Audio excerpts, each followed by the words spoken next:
विमलताई आपल्या सुनेसोबत बसून गाजर हलवा खात होत्या. त्यानंतर त्यांच्या सुनेला मळमळ होऊ लागली. मग विमलाताईंनी पाहिलं की त्यांची सून वॉशरूमकडे जात आहे. तिला जाताना पाहून त्याही तिच्या मागे धावत गेल्या. वॉशरूममध्ये पोहोचेपर्यंत तिला वाटेत थोडी उलटी झाली. मग विमलताई तिला वॉशरूममध्ये घेऊन गेल्या आणि जेव्हा सुनबाई परत आली तेव्हा विमलताईंनी संपूर्ण फरशी साफ केली होती. हे पाहून तिला आश्चर्य वाटले. सुगंधा आश्चर्याने म्हणाली, आई, मी साफ केली असती ना. हे सगळं साफ करायची काय गरज होती? विमलताई हळूच हसल्या आणि म्हणाला, मग काय झालं सुनबाई, अशा वेळी तुझी काळजी घेणे ही माझी जबाबदारी आहे. फरशी घाण झाली तर काय झाले, आणि मी ती साफ केली तर त्यात काय एवढे? सुगंधाचे डोळे ओले झाले आणि ती विचार करू लागली की माझी सासू किती चांगली आहे, जी आपल्या सुनेची घाण साफ करण्यास सुद्धा मागे पुढे पाहत नाही. तिने लगेच जाऊन सासूला मिठी मारली. विमलताई तिच्या कपाळाची चुंबन घेत म्हणाल्या, तू जाऊन तुझ्या खोलीत आराम कर. मी काही वेळात तुझ्यासाठी ज्यूस घेऊन येईन. सुगंधा आई होणार होती आणि सध्या तिची तब्येत थोडी कमजोर होती. डॉक्टर म्हणाले होते, सुरुवातीचे 3 महिने काही समस्या असतील, पण नंतर हळूहळू सर्व काही सुरळीत होईल. वास्तविक सुगंधाला जेव्हा ती गरोदर असल्याचे समजले तेव्हा ती थोडी घाबरली होती. कारण तिने अनेकदा ऐकले होते की गरोदरपणात खूप उलट्या होतात, पण तिला फारसा त्रास होत नव्हता. फक्त अधूनमधून तिला उलटी व्हायची आणि चक्कर यायची. पण तिची सासू सोबत होती, त्यामुळे तिला कशाचीही काळजी करायची गरज नव्हती. लवकरच प्रत्येक महिना निघून जात होता. एके दिवशी विमलताईंना त्यांची मुलगी रचनाची आठवण येत होती, म्हणून त्यांनी तिला फोन लावला. रचना ही त्याच शहरात राहत होती, पण ती नोकरी करायची, त्यामुळे तिला जास्त करून सुट्टी मिळायची नाही. म्हणून ती बहुतेक वेळा फोनवर बोलायची, पण भेटायला यायची नाही. जेव्हा विमलताईंनी आपल्या मुलीला फोन लावला आणि त्यांच्या मुलीने फोन उचलला तेव्हा मागून गाण्याचा आवाज येत होता. तो आवाज ऐकून विमलताई विचारू लागल्या, बाळा, कुठे आहेस? ती म्हणू लागली, आई, माझी मैत्रीण अंजू, तिचा बेबी शॉवर समारंभ चालू आहे, त्यासाठीच आली आहे. विमलताई म्हणू लागल्या, हे बघ बाळा, तुझ्या सगळ्या मैत्रिणी एक एक करून आनंदाची बातमी देत आहेत, फक्त तूच मागे राहिलीस. बाळा, मला हे बोलायचे नव्हते, पण तुझ्या लग्नाला 7 वर्ष झाली आहेत. मला माहीत आहे तुम्हाला सध्या मूल नको, पण हे बघ, जास्त उशीर करणं योग्य नाही.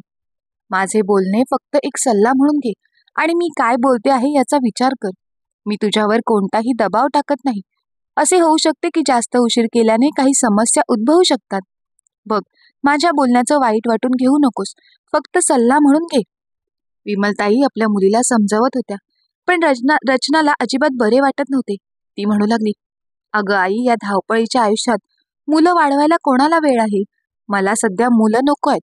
असो, तुझी सून गरोदर आहे, तू तिच्यासोबत तुझे सगळे छंद पूर्ण कर. मला या बंधनात अडकवण्याचा प्रयत्न करू नकोस. एवढे बोलून तिने रागात फोन ठेवला. विमलताई विचार करू लागल्या की आपल्या नकळत हिने काही चुकीचा निर्णय घ्यायला नको. आजच्या मुलांना समजावणे किती कठीण गोष्ट आहे हे त्यांना माहीत होते. म्हणूनच त्यांनी आपल्या मुलीवर जास्त दबाव टाकला नाही आणि तिच्या आयुष्याचा निर्णय तिच्यावर त्यांनी सोडून दिला. दिवस असेच निघून जात होते. एके दिवशी विमलताई त्यांच्या सुनेसाठी डाळिंबाचा ज्यूस बनवत होत्या. तेव्हा त्यांच्या फोनची रिंग वाजली. आज सकाळपासून त्यांच्या सुनेची प्रकृती काही ठीक नव्हती.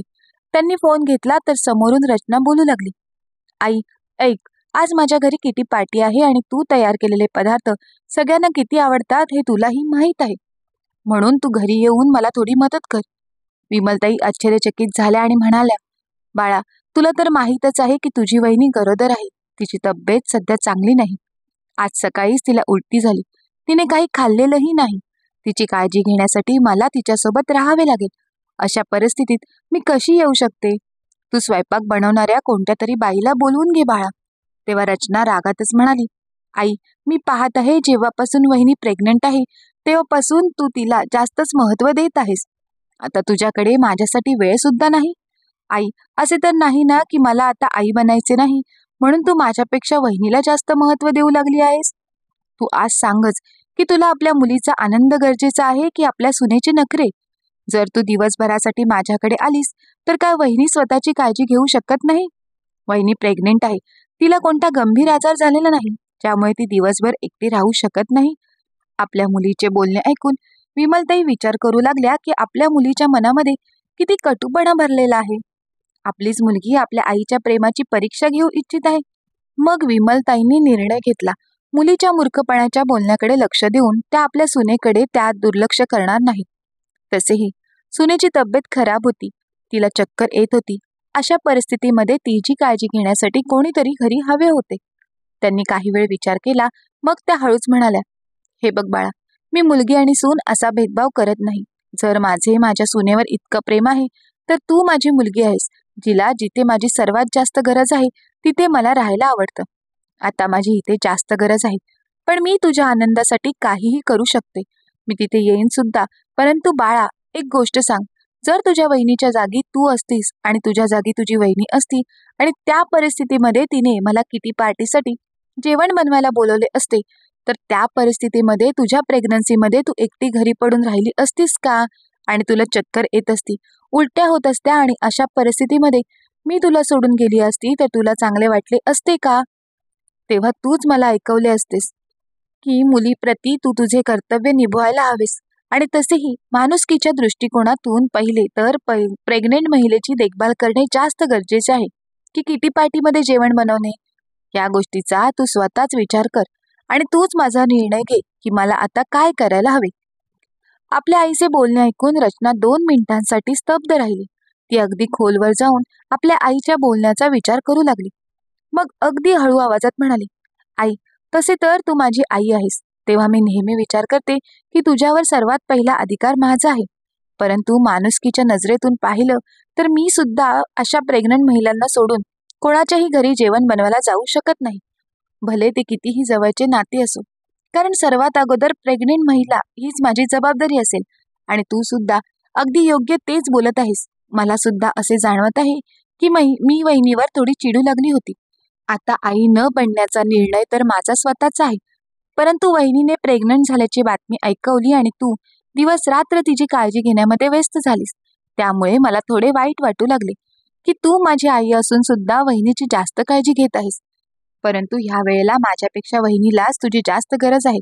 मला माफ कर आई, मी तुझ्या प्रेमाची परीक्षा घेण्याचा प्रयत्न केला आणि वहिनी आणि माझ्यामध्ये प्रेमाची तुलना केली.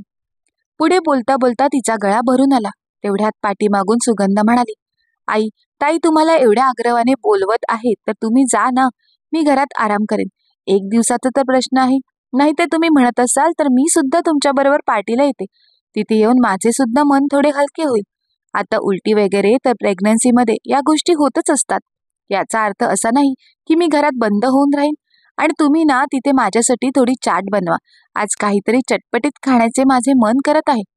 आपल्या सुनेचे बोलणे ऐकून विमलताईंच्या चेहऱ्यावर स्मित हास्य आले, कारण मनातून त्यांना असेच वाटत होते की आपल्या सुनेला वाईट वाटेल. मी अशा अवस्थेमध्ये तिला एकटीला सोडून माझ्या मुलीच्या घरी पार्टीसाठी जाऊ इच्छित आहे. आपल्या सुनेचे हे बोलणे ऐकून आता त्यांना खूप आनंद झाला होता. त्या म्हणाला, ऐकलंस ना रचना, तुझी वहिनी काय म्हणाली ते? तिला सुद्धा तुझ्या घरी पार्टीला यायचे आहे. रचना सुद्धा खुश झाली आणि म्हणाली, हो आई, जर तिची तब्येत जास्त खराब नसेल तर वहिनीला सुद्धा सोबत घेऊन ये. ती माझ्या रूममध्ये आराम करेल आणि सर्वांसोबत भेटणं सुद्धा होईल. विमलताईंनी सुगंधाकडे पाहिलं तेव्हा सुगंधाने होकारार्थी मान हलवली. ती सुद्धा खूप दिवस घरात बसून बोर होत होती.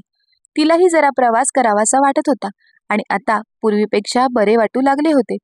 मग विमलताई सुगंधाला सोबत घेऊन आपल्या मुलीच्या घरी पोहोचल्या. तिथे त्यांनी आपल्या मुलीसोबत पार्टीची तयारी केली.